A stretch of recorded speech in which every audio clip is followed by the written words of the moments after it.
Our next guest is going to help out with She's that. going to save us from ourselves. The path to financial freedom can look like a never-ending road, but today we're getting some hot tips about saving for your future. Please enter her. The self-proclaimed Beyonce of personal finances. Oh, Marisol is doing a whole freestyle thing right here. I'm trying to, you know what I'm saying? Melissa Jean-Baptiste is a financial educator who is sharing financial tips. What are you doing? I'm laughing at her sleep bonnet. She still looks so Listen, fine I don't with a look like sleep that in my bonnet on. sleep bonnet. Okay, listen to this. She has nearly 160,000 followers on the gram. Well, well, well. Some of those tips may have you thinking, so this is why I'm broke. Yep. And that is why she wrote a book about it. Good for Melissa her. joins us this morning with some fire money saving tips. Hello, Melissa. Hi, thank you for such a good introduction. I was gagging because, first of all, I was trying to do all her moves. I know. And she was in a sleep bonnet, still looking fine. I sent you a picture of me, what I look like in my sleep bonnet. It's not that. It's actually the picture that pops up when you call. Great. Good. Okay. Bring us to the beginner. What inspired you? What led you to becoming a financial educator? Yeah, so as a first-generation Haitian American, I was really focused on just getting everything right? Like go to college, get the degree, get the job, get the house. And when I tried to buy a house, I didn't even have a savings account. And so the real estate agent was just like, I think you missed a few steps. Like maybe you need to like reel it in, maybe call your loan provider. Because I had a lot of student loan debt and I was on a teacher salary. So I really did skip a few steps. But I love the hustle. I love that she was like, go to college, check. Get a job, check. Next up, I get a house. Right? Yeah, She yeah. skips. Like that's not the progression. That's not I how love we do it. it. Got it. I love it. I love the name. My bad. Yeah.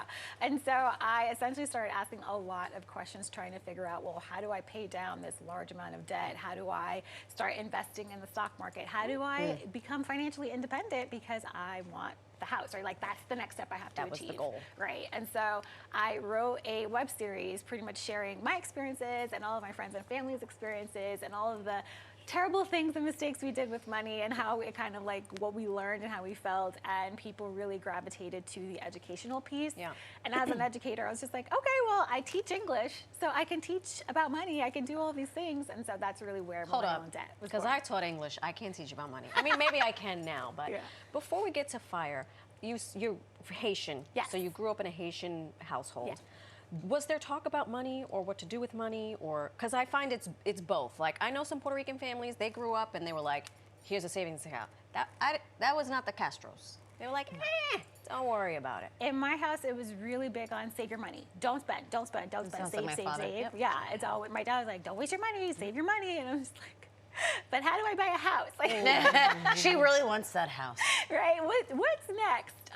And so that was really the big amount of conversation. Just save your money. Good to know. Now let's get to FIRE. That's something we're talking about today. What exactly is that?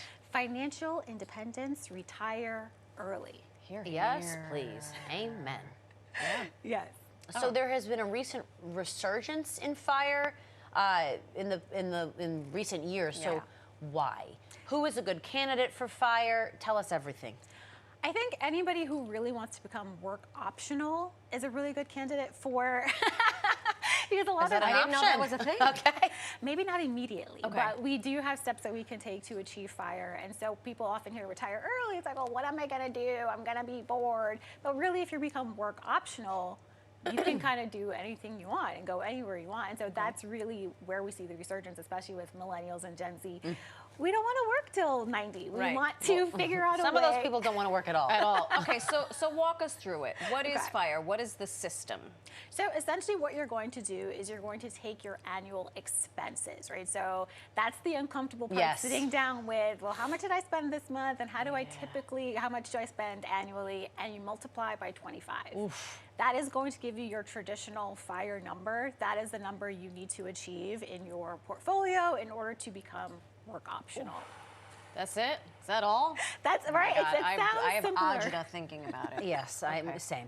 So the first step is start going through. You got to go through those expenses, get real honest, get real Yeah. uncomfortable. What happens next? So after you've said, I call it a money date, you sit down on your money date. cute. You can order pizza if you want on Who's your money paying date. for this money? I'm just kidding. You. You got to pay for your own money date. You add up, you get all of your expenses, you multiply by 25, and then you essentially work backwards, right? And so that's going to start with things like your employer-sponsored plan. So if you have a 401k, a 403b, a 457, now is the time to start contributing to that if you haven't already. And you can start really, really, really low, really small. So like I said, I was an educator. I started off with just $121 a check. Yeah. And so it was just like, that's all I could afford at the Right. time. But over time with that compound interest, it really grew. And then I was able to achieve Coast Fire, which I know we're going to talk about. Oh, yeah. Yeah, because we're running out of time. There's a bunch of different fires. Yeah, so much. So we have Fat Fire, Barista Fire, Traditional Fire, Coast Fire, so many different ones to meet the needs of your lifestyle. Okay. And what is the one that most people do? Traditional? Traditional, yes. Okay. What is Barista Fire, please? So Barista Fire is a nice mix where you can still work part-time if you choose, or side hustle, or work on a passion project. A lot of people stick to that one for health insurance purposes or to bring in supplemental income, but you still have that number in your portfolio where you don't have to work a full-time job. So she's basically saying you could take as little as you want, Right. but start investing it. Correct. I'm gonna have to join the 160,000 followers on Instagram because you piqued my interest at Barista Fire and Coast Fire. Coast Fire sounds like something I'd be interested in. Yes. But the million-dollar question, did you get the house? I did. Yeah, it works, everybody. It works. Oh, my. Sweet baby She got her house finally. Melissa Jean-Baptiste, thank you so much. Thank you.